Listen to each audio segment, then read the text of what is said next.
जो कलीसिया वचन में शिक्षा पाती है और वचन में मजबूत होती है, वो शैतान के आगे कभी घुटने नहीं टेकती और शैतान उसके सामने झुकता है। और परमेश्वर ने कहा, तुम्हारे पांवों के नीचे से मैं शैतान को शीघ्र ही कुचलवा दूंगा। और जीसस ने कहा, छोटे झुंड मत डर, तुझे सबसे बड़ा करूंगा, सबसे ब्लेस करूंगा और सबसे आशीषित करूंगा। जो कलीसिया वचन में शिक्षित नहीं है, वो कलीसिया कभी भी परमेश्वर के साथ नहीं चल सकती। जब यीशु मसीह ने शैतान को हराया और शैतान ने कहा कि अगर तू परमेश्वर का बेटा है तो इन पत्थरों को बोल ये रोटियां बन जाएं, तो उस समय परमेश्वर को सबसे ज्यादा अगर किसी चीज की जरूरत थी तो वो पैसा, कोठियां नहीं थी। 40 दिन की भूख लगी थी तो परमेश्वर को रोजों के बाद खाना चाहिए था, तो शैतान ने खाने में परमेश्वर को परखा। तो परमेश्वर ने जब शैतान को कहा कि शैतान, लिखा है कि इंसान केवल रोटी से नहीं परंतु परमेश्वर के मुंह से निकले एक एक वचन से जीवित रहेगा, तो आपको यह बात मालूम होनी चाहिए कि शैतान ने भी, जब परमेश्वर का वचन शैतान के मुंह पर मारा गया, तो शैतान के अंदर भी हिम्मत नहीं थी कि वो परमेश्वर के वचन को कह सके, नहीं ये झूठ है, नहीं ऐसा नहीं होता। आप नोटिस करेंगे शैतान ने एक भी बार ऐसा नहीं कहा। उसने क्यों ऐसा नहीं कहा? क्योंकि शैतान भी यह बात जानता है कि परमेश्वर के वचन की अथॉरिटी का सामना शैतान कभी नहीं कर सकता। जिसके पास अगर परमेश्वर का वचन है और उसने अपने दिल में उसे अपना लिया है और वो उस वचन को पानी देता और उसकी रक्षा करता है और समय पर बहकता नहीं है, तो वचन ये कहता है कि शैतान उस व्यक्ति का सामना कभी नहीं कर सकता और उसके ऊपर अपना अधिकार कभी नहीं रख सकता। एक कलीसिया जिसमें चंगाई का काम होता हो लेकिन वचन की शिक्षा ना हो सकता है वो लोग अपने चमत्कार को तो पालें लेकिन शैतान से हार जाएं। क्योंकि जब शैतान परमेश्वर के सामने आया तो यीशु मसीह ने यह नहीं कहा कि शैतान, थोड़े दिन पहले आकाशवाणी हुई थी, जब मैं बपतिस्मा लेकर पानी के ऊपर आ रहा था तो मेरे ऊपर शारीरिक रूप में पवित्र आत्मा उतरा था। आकाशवाणी हुई थी कि ये मेरा प्रिय पुत्र है, मैं इससे बहुत खुश हूं। बहुत लोगों ने उसे, मैंने सुना, दूतों ने सुना, चेलों को लगता था, किसी को तब चेले नहीं थे तो दूसरे लोगों को लगा होगा, लेकिन परमेश्वर ने ऐसी कोई बहस उससे नहीं की। परमेश्वर ने कहा, शैतान, लिखा है। क्योंकि यीशु मसीह जानते थे आपके जीवन में जितने मर्जी चमत्कार हुए हों वो आपके विश्वास को बढ़ाते हैं, वो आपको परमेश्वर के साथ करीब कर देते हैं, उसकी पावर का स्वाद आप चख लेते हैं। लेकिन शैतान को हराने के लिए चमत्कार जरूरी नहीं है, शैतान को हराने के लिए परमेश्वर का वचन जरूरी है। क्योंकि वचन का सामना वो कभी नहीं कर सकता, वचन की अथॉरिटी के सामने वो घुटने टेक देता है। इसीलिए जो कलीसिया वचन में शिक्षा पाती है और वचन में मजबूत होती है, वो शैतान के आगे कभी घुटने नहीं टेकती और शैतान उसके सामने झुकता है। और परमेश्वर ने कहा, तुम्हारे पांवों के नीचे से मैं शैतान को शीघ्र ही कुचलवा दूंगा, यानी तुम्हारे जीवन में वो कोई काम नहीं कर पाएगा। यूहन्ना 9 उसकी 39 से 41 आयत पढ़ेंगे। यीशु मसीह ने क्या कहा? उसने कहा, मैं इस जगत में न्याय के लिए आया हूं ताकि जो नहीं देखते वो देखें और जो देखते हैं वो अंधे हो जाएं। अपने पड़ोसी को बोलो, यीशु ने कहा, मैं इस जगत में न्याय के लिए आया हूं ताकि जो नहीं देखते वो आंखें पा जाएं और जो देखते हैं क्या हो जाए उनका, जो देखते हैं उनका क्या हो जाए? कहता वो अंधे हो जाएं। यूहन्ना 12 उसकी 38 से 40 आयत, ताकि यशाया भविष्यद्वक्ता का वचन पूरा हो जो उसने कहा, हे प्रभु, हमारे समाचार का किसने विश्वास किया है कि प्रभु का भुजबल किस पर प्रकट हुआ है। इस कारण वे विश्वास न कर सके, क्योंकि यशाया ने यह भी कहा है, उसने उनकी आंखें अंधी और उनका मन कठोर कर दिया है, ऐसा ना हो कि वो आंखों से देखें और मन से समझें और फिरें और मैं उन्हें चंगा करूं। यीशु मसीह ने कहा, एक बीज बोने वाला बीज बोने के लिए निकला, कुछ बीज मार्ग के किनारे गिरे और शैतान ने उन्हें उठा लिया। यशायाह ने कहा कुछ लोग ऐसे हैं, 38 से 40 आयत, 40 को पढ़ेंगे, कि परमेश्वर ने कहा मैंने उनकी आंखें अंधी और उनका मन कठोर कर दिया है। मैं बड़ा हैरान हो रहा था आज जब मैं सुसमाचार की पुस्तक को पढ़ रहा था, तो बाइबल में लिखा है मरकुस 5 उसकी 1 से 20 आयत में एक दुष्ट आत्मा वाले व्यक्ति का जिक्र आता है। वचन कहता है कि यह दुष्ट आत्मा इतनी गहरी थी, इतनी बड़ी थी इसके अंदर, यीशु मसीह के सामने तो वो जीरो थी, यीशु मसीह ने सेकंड्स में निकाल दिया था, लेकिन उस दुष्ट आत्मा के कारण लिखा वो बेड़ियों और सांकलों से बांधा गया।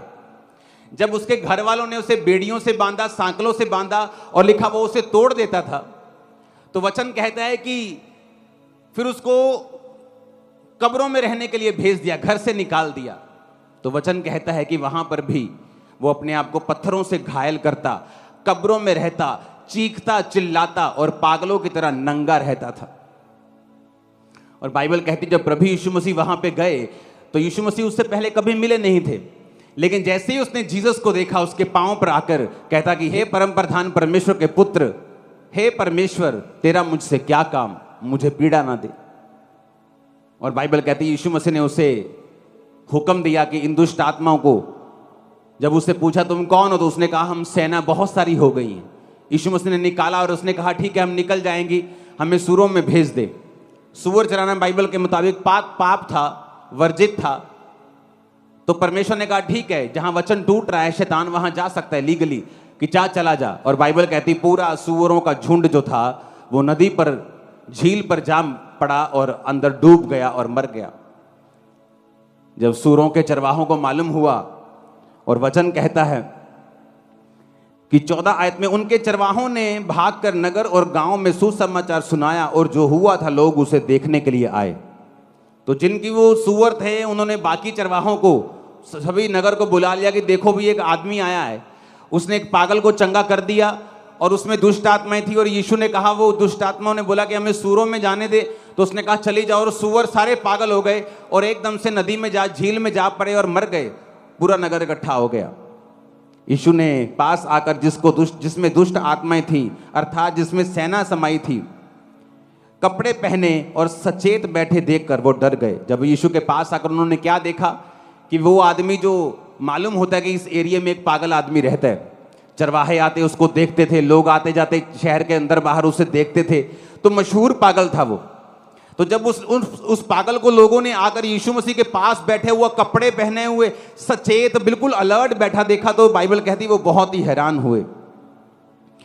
तो वचन कहता है देखने वालों ने उसका जिसमें दुष्ट आत्माएं थी और सूरों का पूरा हाल उनको कह दिया। जिन चरवाहों ने देखा था कि यीशु मसीह ने क्या किया, पूरे नगर को उसने बताया। जब नगर वहां इकट्ठा हो गया तो 17 आयत में लिखा कि उन्होंने विनती करके उससे कहा हमारी सीमा से चला जा। वचन बड़ा हैरान करने वाला है। एक ऐसा परमेश्वर, एक ऐसा जीवित बाप, एक ऐसा सर्वशक्तिमान उद्धार करता परमेश्वर आपके बीच में आया हो और एक प्रत्यक्ष रूप में इतना बड़ा चमत्कार परमेश्वर ने दिखाया हो। वो पागल जो सालों से वहां था, कोई उसको ठीक नहीं कर सका, उसके घर वालों ने वाह लगा के देख ली होगी, लेकिन वचन कहता है कि प्रभु यीशु मसीह वहां पे आते हैं और उसको ठीक करते हैं। और वो उसको सचेत बैठा देकर, कपड़े पहना देकर, वो लोग उससे स्वीकार नहीं करते प्रभु यीशु मसीह को, बल्कि ये कहते हैं हमारे सिवानों से, हमारी सीमा से, हमारे शहर से क्या कर तू चला जा। कहते उनके घरों में बीमार होंगे, उनके घरों में भी दुष्ट आत्माओं वाले ग्रसित लोग होंगे, उनकी जिंदगियां भी दुखों से भरी हुई होंगी, लेकिन सामने उद्धारकर्ता को देखकर वही यशायाह का वचन पूरा हुआ कि ये देखते हुए भी अंधे हैं, कान रखते हुए भी बहरे हैं, और शैतान ने इनकी आंखों को अंधा कर दिया है, ऐसा ना हो कि ये देखें और फिरें और मैं इन्हें चंगा करूं। हालेलुया। आप इमेजिन करो कौन सा आत्मा था जो उस समय काम करता था। बाइबल कहती है मरकुस 3 उसकी 1 से लेके 6 आयत में कि यीशु मसीह एक आराधनालय में गए सबत के दिन। वहां एक मनुष्य था जिसका हाथ सूख गया था। बाइबल कहते यीशु मसीह आराधनालय में गए, एक सूखा हाथ वाला व्यक्ति वहां बैठा था।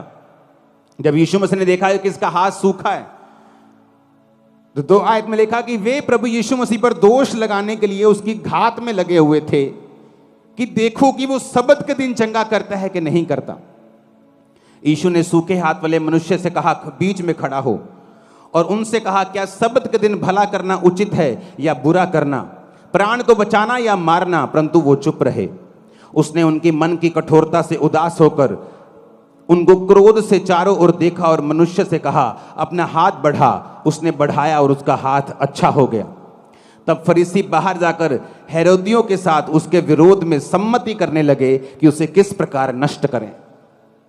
अब यहां पर प्रभु यीशु मसीह ने कोई गाली नहीं निकाली, यीशु मसीह ने यहां पर कोई दंगा नहीं किया, किसी के खिलाफ स्टेटमेंट नहीं दी, किसी को मारा नहीं, किसी को पीटा नहीं, किसी को गाली नहीं दी, बल्कि एक सूखे हाथ वाले व्यक्ति को चंगा कर दिया। चंगा कर दिया तो कहते ले, इसने सबत के दिन चंगा कर दिया। तो यीशु मसीह ने कहा, अगर तुम्हारी भेड़ सबत के दिन गड्ढे में गिर जाए तो क्या तुम उसको बचाओगे नहीं? तुम्हारी पत्नी अगर पौड़ियों से गिर जाए सबत के दिन, क्या उसको उठाओगे नहीं? क्या सबत के दिन तुम मारोगे या चंगा करोगे? क्या तुम्हारी भेड़ अगर प्यासी है, क्या सबत के दिन उसे पानी नहीं पिलाओगे? तो वचन कहता है, ये चमत्कार अपनी आंखों से देखकर भी, अपनी आंखों के सामने एक सूखे हाथ वाले व्यक्ति को चंगा होते हुए देखकर भी, बाइबल कहती है वो बाहर जाके ये प्लान करने लगे कि यीशु मसीह को किस प्रकार से नष्ट किया जाए, ताकि वो वचन पूरा हो कि इनकी आंखें शैतान ने क्या कर दी हैं? अंधी कर दी हैं। ये आंखें रखते हुए भी अंधे हैं, ये कान रखते हुए भी बहरे हैं। ऐसा ना हो कि ये देखें और सुने और मैं इन्हें चंगा करूं। हालेलुया। यीशु मसीह के सामने सदूकी और फरीसी, कौन थे सदूकी और फरीसी? यहोवा की व्यवस्था को मानने वाले, अपने आप को क्रिश्चियन कहने वाले। रोमियों के साथ उनकी साठ गांठ थी। बिजनेसमैन लोग थे, ये बिजनेस चलाते थे, आराधनालय में बिजनेस, स्कूल का बिजनेस, फलाना बिजनेस, ये बिजनेस, सब तरह के बिजनेस वो चला रहे थे रोमी सरकार के साथ मिलके। इसलिए वो नहीं चाहते थे कि रोमी सरकार के साथ हमारा कोई भी पंगा हो और हमारा बिजनेस डाउन हो जाए। इसलिए जब यीशु मसीह भले काम करने लगे, लोगों को चंगा करने लगे, तो लोग यीशु मसीह की ओर मुड़ने लगे। जब यीशु मसीह ने पापों के मन फिराने का प्रचार करने लगे, तो वो जीसस की ओर फिरने लगे और वो जीसस को नाश करने का कारण ढूंढने लगे, अपनी आंखों से देखते हुए भी कि परमेश्वर इसके द्वारा चंगा कर रहा है, ये परमेश्वर का बेटा है, इसके द्वारा लंगड़े चंगे हो रहे हैं, सूखे हाथ वाला व्यक्ति चंगा हो रहा है। लेकिन फिर भी वो उसे अपनी सीमाओं से भेजना चाहते थे, फिर भी वो उसको मारना चाहते थे, ताकि यशाया का वचन पूरा हो। कौन सा वचन? जो 38 आयत में लिखा, यशाया ने कहा, ताकि यशाया भविष्यद्वक्ता का वचन पूरा हो कि हमारे समाचार का विश्वास किसने किया, प्रभु का भुजबल किस पर प्रकट हुआ। इस कारण वो विश्वास न कर सके, क्योंकि यशाया ने यह भी कहा है कि उसने उनकी आंखें अंधी और उनका मन कठोर कर दिया। ऊंची आवाज में हालेलुया बोलो। कितनी हैरानी वाली बात है कि इतने बड़े चमत्कारों को देखकर भी ना तो सदूकियों की आंखें खुली, जो बड़े बड़े चौके, बड़े बड़े कपड़े डालकर फिरते थे, ना तो अन्य जातियों की आंखें खुली, जो कहते थे कि यीशु मसीह हमारी सीमा से तू बाहर चला जा, क्योंकि वचन पूरा हुआ कि वो आंख रखते हुए भी अंधे हैं और कान रखते हुए भी क्या हैं? वो बोलो बहरे। अपने पड़ोसी को बोलो, कान रखते हुए भी बहरे हैं। वचन कहता है, मरकुस 8 उसकी 1 से 13 आयत हम पढ़ेंगे। उसमें लिखा है कि प्रभु यीशु मसीह ने बहुत सी भीड़ को सुसमाचार सुनाया। पहली आयत में लिखा है, उन दिनों में बड़ी भीड़ इकट्ठी हुई और उसके पास कुछ खाने को नहीं था, तो चेलों को बुलाकर यीशु ने कहा, मुझे इस भीड़ पर तरस आता है, ये 3 दिन से बराबर मेरे साथ हैं और इन्होंने कुछ भी खाया नहीं है। यदि मैं इन्हें ऐसे ही भेज दूं तो ये भूखे मार्ग में थक कर रह जाएंगे, क्योंकि ये बहुत दूर से, इनमें से कुछ लोग बहुत दूर से आए हैं। वचन कहता है कि यीशु ने कहा, तुम्हारे पास कितनी रोटियां हैं? उन्होंने कहा 7। तो थोड़ी मछलियां भी उनके पास थीं। तो बाइबल कहती, परमेश्वर ने लोगों को बैठने की आज्ञा दी, प्रार्थना की, और वो रोटियां जो 7 थीं वो 4000 पुरुषों ने, 4000 पुरुष का मतलब है कि कम से कम वहां 16-17 हजार लोग थे। वहां बच्चे भी थे, बुजुर्ग भी थे, औरतें भी थी, सिर्फ पुरुष 4000 थे। तो उन 7 रोटियों से इतना बड़ा मिरेकल हुआ और मछलियों से कि इतने लोगों ने खाना खाया।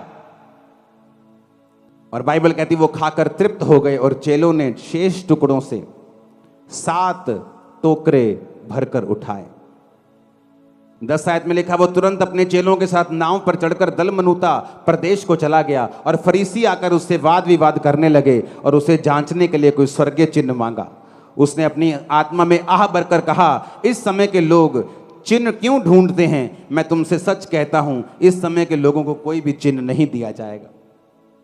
इमेजिन करो कि यहां 7 रोटियां पड़ी हैं और थोड़ी सी मछलियां पड़ी हैं और प्रार्थना की जाती है और लोगों को खिला दी जाती है। इससे बड़ा मिरेकल आपने नहीं सुना होगा। कोई ढाबा नहीं था, पैसे नहीं थे, लेकिन यीशु मसीह ने, बाइबल कहती, प्रार्थना की और लोगों को खिला दिया। मोल नहीं लिया, लंगर बनाने नहीं चले गए, ऐसे ही खिला दिया लोगों को। और बाइबल कहती जब वो लंगर खिला के वापिस आए प्रभु यीशु मसीह, तो सदूकी कहते कोई चिन्ह दिखा, साडे मुर्दे नूं जिंदा कर दे, साडे लंगड़े नूं चंगा कर दे। तो यीशु मसीह आह भरी उसने कि अंधो, गूंगो, बहरो, क्या तुम नहीं जानते मैं क्या करके आया हूं? क्या तुम नहीं जानते कौन से चमत्कार हुए हैं? तुम्हें एक भी चिन्ह नहीं दिया जाएगा। इमेजिन करो आप कि अगर एक घंटे में अभी लंगड़े चलेंगे और अंधे देखेंगे और सुबह कोई मूर्ख उठेगा यूट्यूब पे बोलेगा कि ये साडा करके दिखाओ। आप मेरी बात समझ रहे कि नहीं? यीशु ने कहा तुम सदूकियों, फरीसियों, आंख रखते हुए भी अंधों और कान रखते हुए बहरों, तुम्हें कोई भी चिन्ह नहीं दिया जाएगा। चरवाहों ने इसलिए भगा दिया क्योंकि बाइबल के खिलाफ काम कर रहे थे, बिजनेस खत्म हो जाता उनका। कहते यीशु मसीह हमारी सीमा से चला जा, क्योंकि वचन से ज्यादा हमें बिजनेस प्यारा है। आज तुमको बोलते हुए डर लगता है कि तुम लंगर प्रसाद खा सकते हो क्योंकि तुमको अपना बिजनेस चलाना है, लेकिन जिसको जीसस की आत्मा की अगुवाई में आत्मिक जीवन चलाना है, वो यीशु के सामने घुटने टेकेगा और उसी का लंगर खाएगा। बस वो किसी से डरेगा नहीं, किसी का भय नहीं मानेगा। लेकिन अगर तुमको दुनिया को भी खुश करना है और अंत के दिन में जब न्याय का समय होगा, जीसस कहेंगे मुझे तुम पर शर्म आती है कि तुमने लोगों के सामने मेरा इकरार नहीं किया। और वो तुमसे और मुझसे कहेगा, हे धन्य लोगों, दाहिने हाथ जाओ उस स्वर्ग में जो तुम्हारे लिए और तुम इन खुदा के दूतों के लिए तैयार किया गया, जो उसके सही काम करते थे। वो हमें कहेगा ये जीवन कितने साल का है? 70, 80, 90, 100, 120? बस किसी ने 40 बिता लिए हैं, किसी ने 50, किसी ने 20, किसी ने 60। कितने सालों के रह गया? वहां लाखों करोड़ों साल जिया जाएगा। या तो शर्मिंदगी में कि हमने खुदा का नाम नीचे पूरी तरह से लिया नहीं, क्योंकि हमें अपने काम धंधे करने थे, हमें अपने सिस्टम चलाने थे। और कोई कहेगा परमेश्वर मैंने किसी सिस्टम की परवाह नहीं की, मैंने तेरे वचन की परवाह की है। और जीसस ने कहा छोटे झुंड मत डर, तुझे सबसे बड़ा करूंगा, सबसे ब्लेस करूंगा और सबसे आशीषित करूंगा। हालेलुया। आंखों के अंधों और कान रखते हुए बहरों, तुम्हें दिखाई नहीं दे रहा है। इमेजिन करो इतना बड़ा चमत्कार होता तो चरवाहे कहते प्रभु सूअर चराना पाप है क्या? आज से हम छोड़ते हैं, तू हमारा मालिक है, तू हमारा परमेश्वर है, तू जीवित परमेश्वर है। हम गाय पाल लेंगे, भेड़ पाल लेंगे, हम पे दया कर, हमारे पापों को माफ कर। ये सारे सूअर मर जाएं, बेच देंगे इनको, आगे से धंधा नहीं करेंगे ये वाला। लेकिन उन्होंने ऐसा नहीं कहा। सदूकी फरीसी क्यों चिढ़ते थे? क्योंकि उन्हें आराधनालय के अंदर कबूतर बेचने थे, आराधनालय के अंदर गाय बेचनी थी, कमीशन रखनी थी कि तेरा कबूतर 50 का 500 का बिकेगा, 250 मेरा और 250 तेरा। इसलिए जीसस क्राइस्ट ने आते कोड़े मारे थे उनको और भगा दिया था वहां से। जब किसी को बिजनेस करना होता है, वो भी जीसस के वचन को पब्लिकली एक्सेप्ट नहीं करता।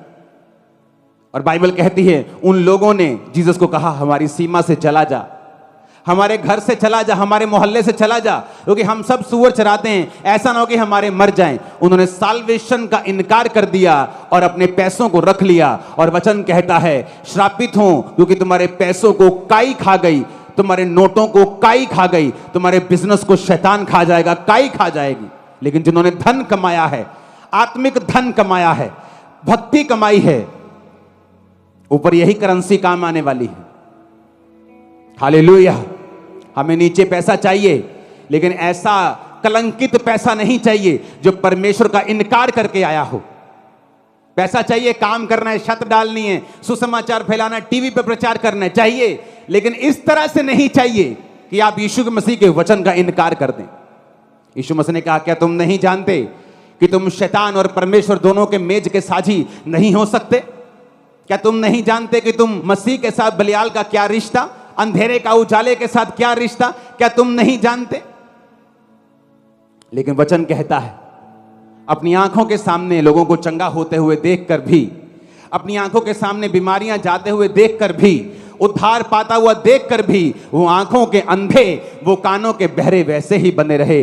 जीसस ने कहा, 40 आयत में फिर से पढ़ेंगे कि ऐसा ना हो कि वो आंखों से देखें और मन से समझें और फिर जाएं, यानी उनका माइंड फिर जाए, यानी वो तौबा कर लें और मैं उन्हें चंगा कर दूं। हमारे बीच में ऐसे कितने जवान हैं जिन्होंने नशा छोड़ा है? हाथ खड़ा करो जरा। ये देखो, खड़े हो जाओ जरा, आराम से, बिना शोर किए। सुनो मेरी बात, आज अगर पंजाब में कोई नशे की बात भी कर देना कि नशा छुड़ावांगे जी, लोग उसको हीरो बना देते हैं, चाहे नशे एक बंदे का ना छुड़ाया हो। और ये चर्च पिछले 20 साल से सैकड़ों, हजारों, लाखों लोगों का नशा छुड़ा चुकी है। ये आज की पब्लिक है सिर्फ, इसमें से सैकड़ों लोग हैं नशा छोड़ के कनाडा की ब्रांच संभाल रहे हैं, यूके की ब्रांच संभाल रहे हैं, यूएसए में हैं, दिल्ली में हैं, बॉम्बे में हैं, बॉलीवुड में जा चुके हैं नशा छोड़ के।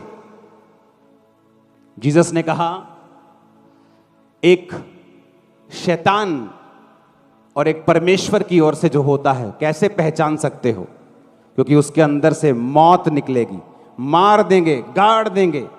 और जो जीसस का व्यक्ति होगा वो बोलेगा, चंगे हो जाओ, आजाद हो जाओ, नशों से छूट जाओ। फर्क है ये, क्योंकि शैतान लिखा मारने, घात करने और नष्ट करने के लिए आया, और यीशु जीवन और बहुतायत का जीवन देने के लिए आया। क्या साबित नहीं हो रहा आपको? यह सबूत नहीं है तो और क्या है? अगर यह शारीरिक युद्ध होता तो एक आर्मी खड़ी करते हैं हम फिर तलवारों के साथ, लेकिन यह शारीरिक युद्ध है। शैतान को पसंद नहीं अच्छी चीजें। जीसस ने चंगा किया, कहते प्रभु चला जा। सूखे हाथ बंदे को चंगा किया, कहते इसको नाश करने का उपाय ढूंढो, कोई स्कीम लाओ। जीसस ने इतने लोगों को खाना खिलाया, कहते नहीं सानू चिन्ह चाहिए।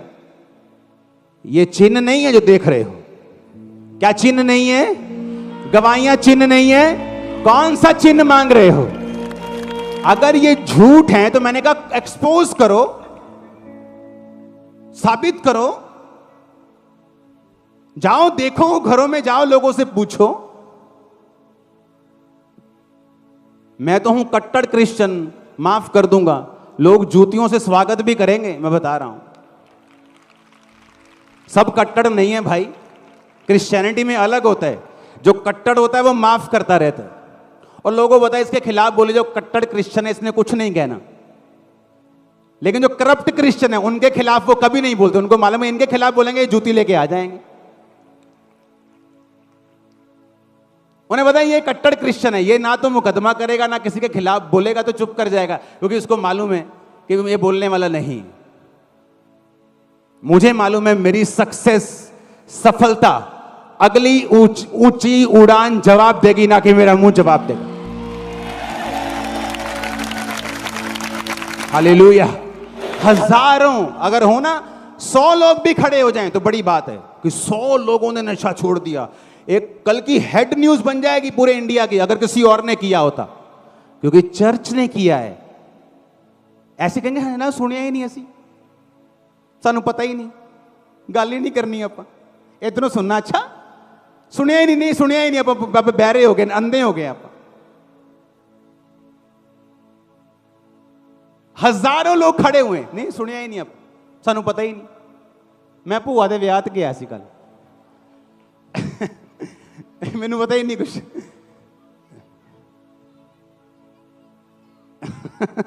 हालेलुया। ये खरीदे है जी इन्होंने, हाँ। हजारों लोग खड़े हैं, लेकिन ये हेड न्यूज नहीं बनेगी क्योंकि चर्च ने किए हैं। वो चर्च जो प्यार सिखा रही, जिसने आज तक दंगा करना नहीं सिखाया, मारपीट नहीं सिखाई, माफ करना सिखाया, नशे छोड़ने कैसे हैं, पत्नी को मारना नहीं, अपने घर की इज्जत करनी, फैमिली की इज्जत करनी, अच्छा बिजनेस करो, फॉरेन में जिसने ये सिखाया, उसकी न्यूज नहीं छपेगी क्योंकि उनसे आप कुछ एक्सपेक्ट नहीं कर सकते। जिनके अंदर जो है वो वही देंगे, आपके अंदर जो है आप वही देंगे। हम जीवन देंगे यीशु मसीह के नाम से लोगों को।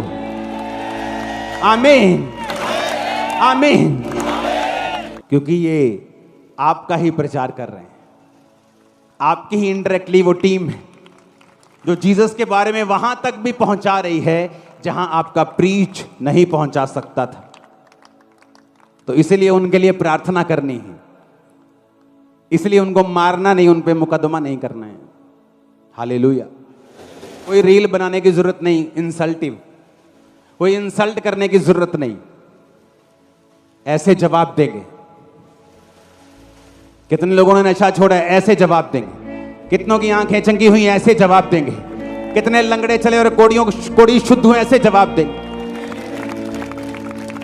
आपसे मच्छर ठीक ना हो और चर्च में ऑटिज्म के मरीज ठीक हों, मंदबुद्धि बच्चे ठीक हों, गवाहियां दें, पुराने सर्टिफिकेट डॉक्टर के दिखाएं कि यह मंदबुद्धि था, अब नए सर्टिफिकेट है कि स्कूल में अव्वल आए, प्रथम आए, तो भी तुम यकीन ना करो क्योंकि तुम देखते हुए भी क्या हो, अंधे, और कान रखते हुए भी क्या हो, बहरे। जो प्रभु यीशु मसीह कर रहे हैं वो होता रहेगा। अगर ये इंसान का काम होता तो कब का बंद हो जाता, लेकिन अगर खुदा का काम है तो कोई इंसान उसको बंद नहीं कर पाएगा। हालेलुया।